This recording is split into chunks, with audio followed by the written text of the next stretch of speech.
So I'm getting behind on all my reviews. Joyetech sent us these Teros. They're not bad. I like the theory, I like the idea. We've got a couple of them here to play with. The silver one has got a stock coil in it. One of my buddies tried to rebuild this one and it didn't turn out too bad, but not great. The reason he tried to rebuild it is because it was like 5 minutes old. This pod was not great. Each one of these boxes comes with 2 pods. I believe they're all around the 1.4 ohm range. Pretty similar to most of the other pods out there. This one's got a little green light that will indicate that it's being activated, and I don't think it has anything else to do with the battery voltage or how much battery you got in it. It'll turn off when you're charging it. It's got a little USB port on the side so you can charge it up. Doesn't say on the back side here or in the instructions or anything how many milliamp hours it is, and I really wish that that all companies would put the milliamp hour rating on all of their devices, because it's handy to know. It's handy for me to tell my customers and stuff, right? But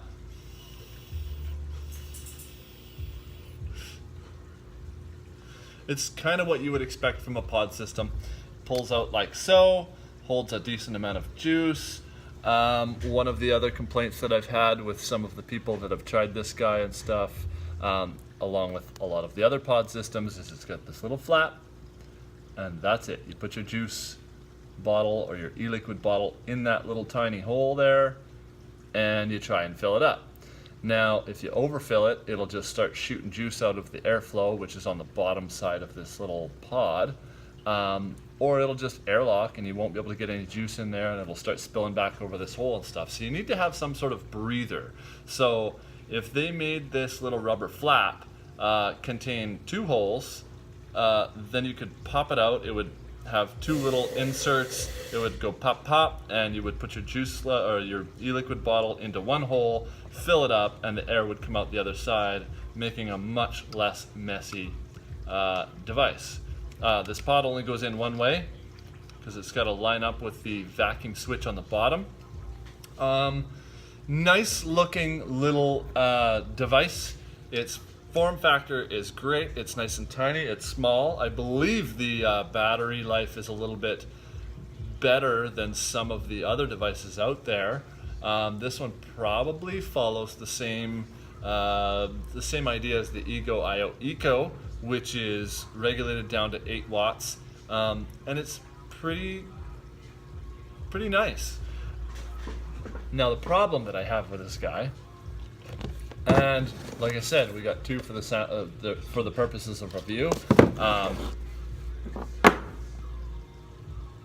won't be carrying these in my shop, unfortunately. Love the size, love the battery life. It does last a while. Chargeability, durability, all that stuff seems to be great.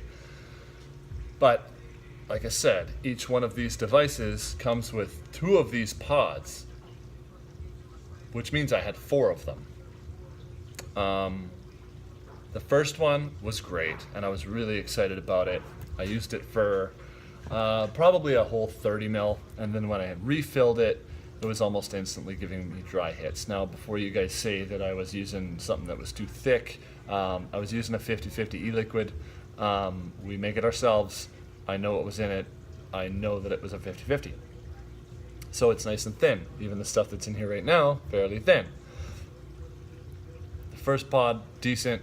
I ran about 30 mils through it. The next 3 pods, I put in the next one, and it burnt out almost instantaneously. And when you go to fill these things, you fill it up.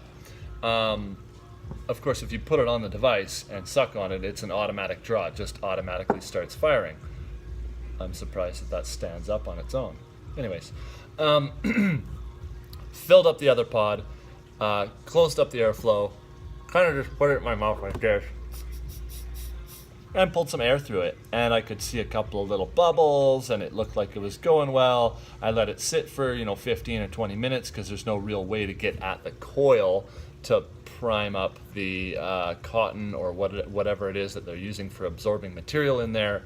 So I just filled it up and sucked some air through it, tried to prime it up, put it in the device, took a couple of small little primer puffs, like, you know, I don't know if you guys do things the same way, but I'm always very cautious with new coils and new devices and how to prime them and stuff, because I really don't like dry hits.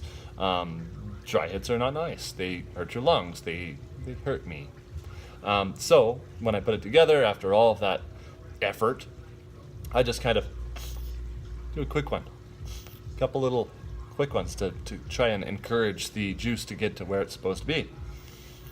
So you do a little couple of quick ones like that, you let it sit, and you watch the pod in there, which is nice and transparent. You can see right through it, and the bubbles come up and all that good stuff. And then you know you're getting good penetration of the e-liquid into the cotton or wherever it needs to go. This pod seems to be great. The other pod that I had, I did everything just the same way. I do it every time.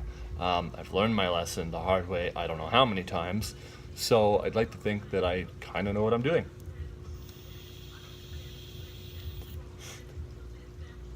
This pod's nice. The other pod that I had, instant dry hits, instant burning. I didn't know what to do. I took it out. I gave her the old flickaroo, trying to get the juice to go. Didn't work. So I had one of my boys at the shop here. He took this one apart, popped it out at the bottom, re-wicked it, tried it, all that good stuff. These are not meant to rebuild. They're just not. The draw on this baby is super tight now, but of course he's messed around with it a little bit. It's just not meant to be. So if Joyetech could assure me that the new pods, or that there's another pod or something out there, I would be more than willing to try it out. But as it stands right now, beautiful little device, pocketable, small, charge ports in a decent place. Believe it or not, I had this thing just standing up on end, and it's kind of got a beveled edge on all edges, and it still stands up nice. Not that you really have to worry about it. It would slip into the pocket nicely. It's just a little bit taller than a Bic lighter and about half as thick as a Bic lighter. Great design, love it. But the pods gotta be easier to fill, and they gotta last. I don't know if they're $2, $3, $4 a pod or $5 a pod. I wouldn't buy them for 50 cents right now because of the experience that I had. Like I said, I had that first pod that was really good. Then I had two other ones that burnt out right away. This one I'm a little bit cautious. I'm gonna hit it hard for the next couple of hours and see if I can't burn this one out too. But is that luck of the draw? Is that like 50-50? 50% of the time your customers are going to be happy, and 50% of the time they're going to be pissed off and expecting freebies? Because that's usually what I would expect. Someone comes through the door and has bought